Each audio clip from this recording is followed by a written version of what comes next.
साहब के सम्मान में। कैसे जीतन भैया?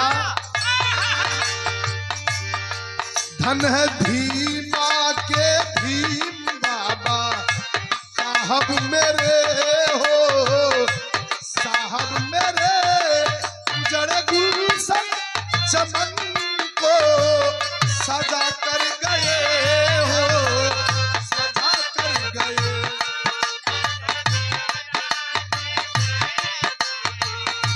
साहब मेरे हो, साहब मेरे उजड़े गुलशन चमन को सजा कर गए हो।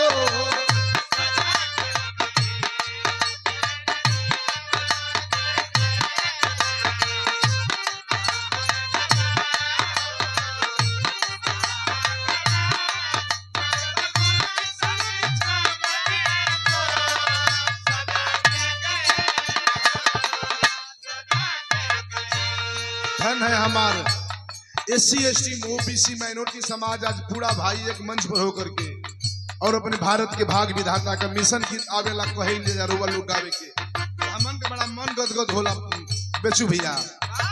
इसलिए शिवचरण दीवाना कहता है औरों को तो कोई कुछ से मिला होगा, लेकिन हमें तो आपके संविधान से सब कुछ मिलता है। आपके संविधान से हमें मिला है, इसलिए राष्ट्रपति और कलेक्टर द्वारा सम्मानित कवि कवि कुलभूषण जोखन प्रसाद मधुकर की लेखनी कह रही है क्या?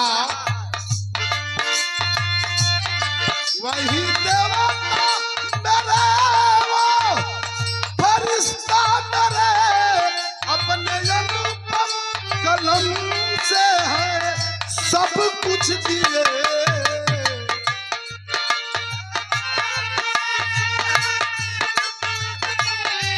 अपने अनुपम कलम से है सब कुछ।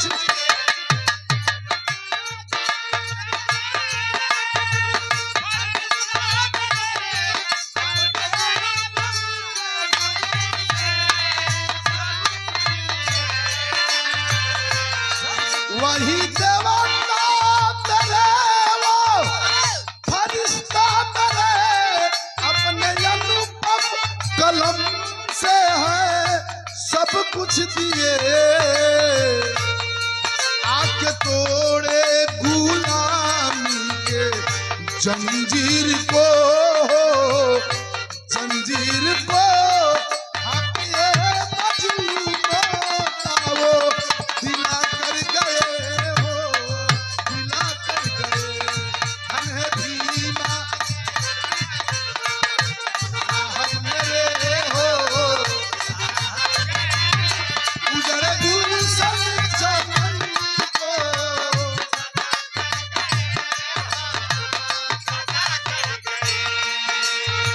बाबा साहब की जितना बखान किया जाए कम है। प्रकाश भैया 14 अप्रैल आ रहा है, 14 अप्रैल नहीं अप्रैल अप्रैल एंट्री कर दे 2026 से 2027 आ जाइए, लेकिन बाबा साहब का जयंती ना रुकेले। चूंकि भारतीय संविधान निर्माता बोधिसत्व परम पूज्य बाबा साहब डॉक्टर BR अम्बेडकर की जयंती देश में नहीं बल्कि विदेशों में मनाई जाती है। इसलिए दीवाना का शिष्य सेकंड दीवाना कहता।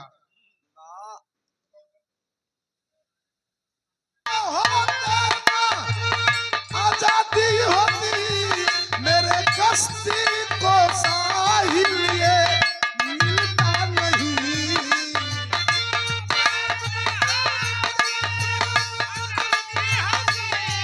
मेरे कश्ती को साहिल ये मिलता नहीं।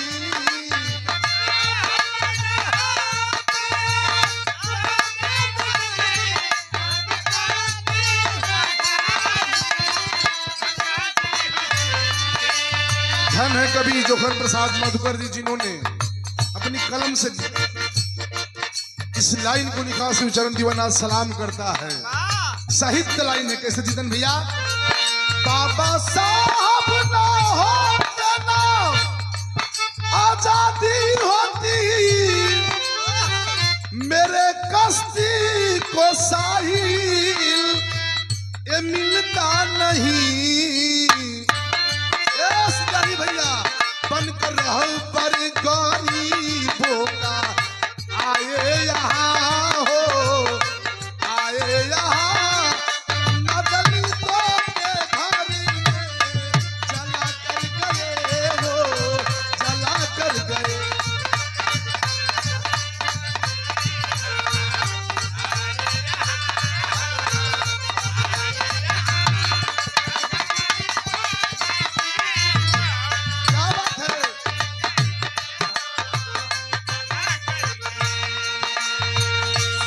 सदियों से बाबा साहब अम्बेडकर महान थे, वो भारत के शान थे, आज भी हैं और कल भी रहेंगे।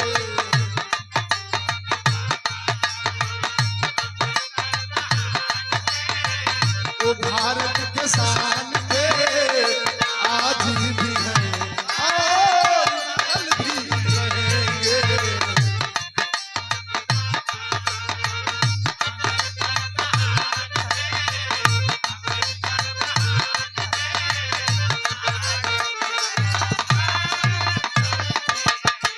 गीत के आखिरी भाव में कहना है, दिन उनकी मेरा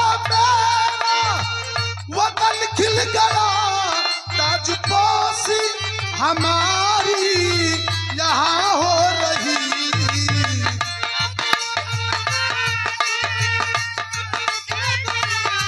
ताजपोशी हमारी यहाँ हो रही।